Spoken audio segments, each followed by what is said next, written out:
The crowd standing on its feet here, Len.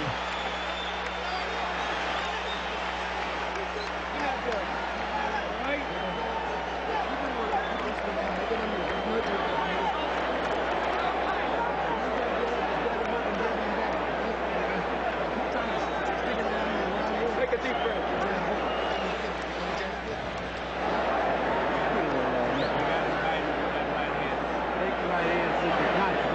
Here's what George Take a look. finally turned around in the second round, set him up with the jab, missed with the right, but came up on the side of the chin with that left uppercut. If that landed flush, Holyfield might have been in trouble. You know this man can hit.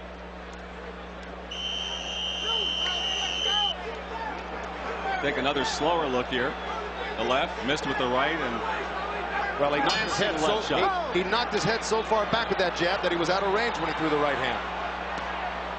let's see how Holyfield responds after the strong Foreman round, and Holyfield comes out throwing punches. The CompuBox stats have Foreman landing 50% of his jabs through the first 2 rounds, and Holyfield 34%. Foreman ripped a nice little shot to the midsection.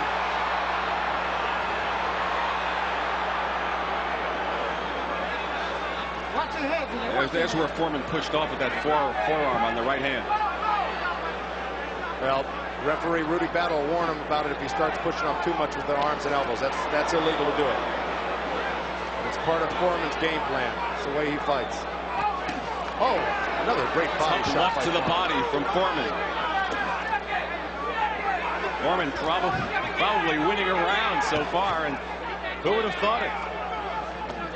A lot of people in this audience thought it, and a lot of the boxing experts. A lot of the sports writers favored Holyfield. A lot of the boxing people themselves favored Foreman in this fight. Gave him a big shot. Oh, and he's got Holyfield reeling from a couple shots. But Holyfield comes back strong with his own left hook. Kind of a weak effort with that left hand to the body of Foreman by Holyfield. He looks to be tired himself right now. It's supposed to be Foreman that's tired.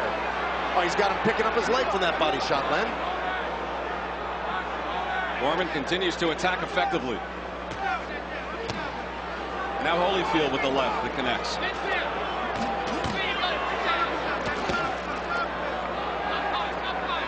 You know, Holyfield's game plan was to stay away and box him, but this guy is Foreman is almost impossible to get away from. For every step you take, he takes 2 in, he's right back on top of you. But he's got to stick to a boxing plan if he wants to win this fight. And Holyfield does land, but Foreman continues to just shrug off all the blows. I saw him do it time and time again with his sparring partners, and they said, thank God George Foreman took it easy on us, and he was working with some top-notch sparring. They said it's the hardest guy they've ever been hit by in their lives. Well, the Holyfield camp wanted Foreman to take some punches and miss them, and they've certainly gotten that as well. But they didn't want him to land the few that he has landed. They felt that they could get away from mostly all of his punches. There goes Holyfield ripping a great shot to the body. He's got to do more of that. You see how easily Foreman pushes him off of him. Yeah, looping overhand right again, and a little bit of a mention from Rudy Battle. That landed on the back of the neck, and that's a rabbit punch, and those are illegal punches. Oh, and rocked Holyfield. Holyfield rocked Foreman. And connecting, and Holyfield all over Foreman. Foreman trying to hold him off. It's Holyfield now on the attack. 10 seconds left. 10 seconds left in this bout, or in this round.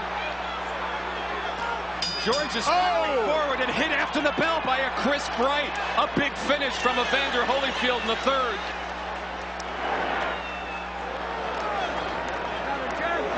You got him jab.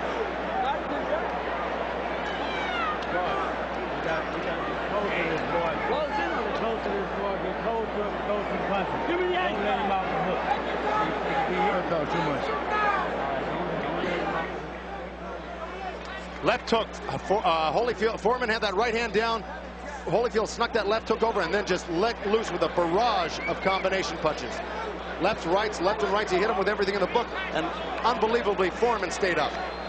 Because those were clean shots right on the butt. It's a testament to Foreman's great conditioning. But he was wavering in that corner, looked a little wobbly when he went back. Just about anybody else would go down from this flurry. Well, just about everybody else has gone down from this type of flurry. Wow, exciting round 3, and here we go to 4 now.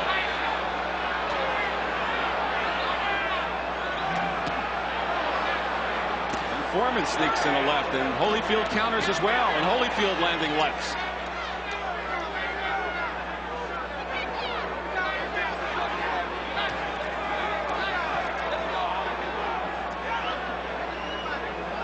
See a smoke out in the distance behind the ring. A smoke bomb went off here in the Atlantic City Convention Center, but not affecting the fighters or those of us here at ringside.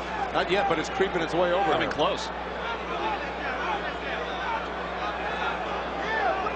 You can see it in the background on the monitor right there, Len.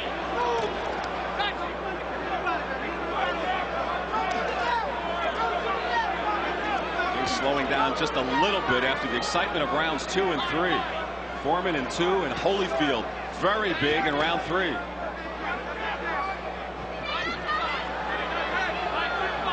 George is not being very accurate with that right hand. He's landing his jabs and a few left hooks.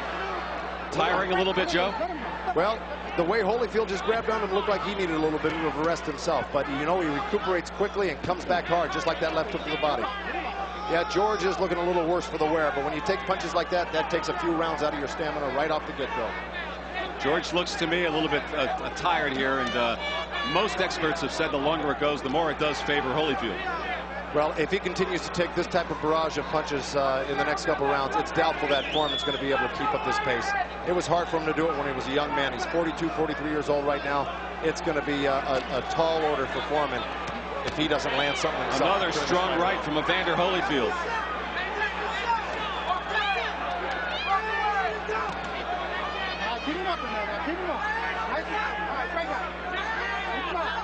Minutes ago in round 4.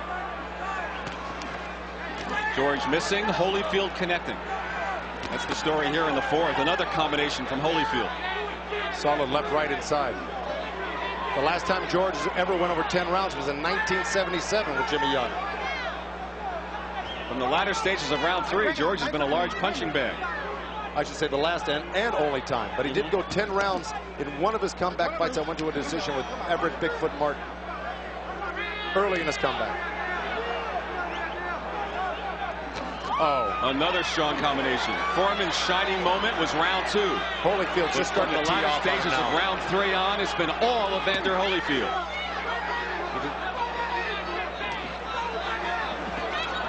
George, a bit of a low punch in there as well with his flurry, trying to cover up.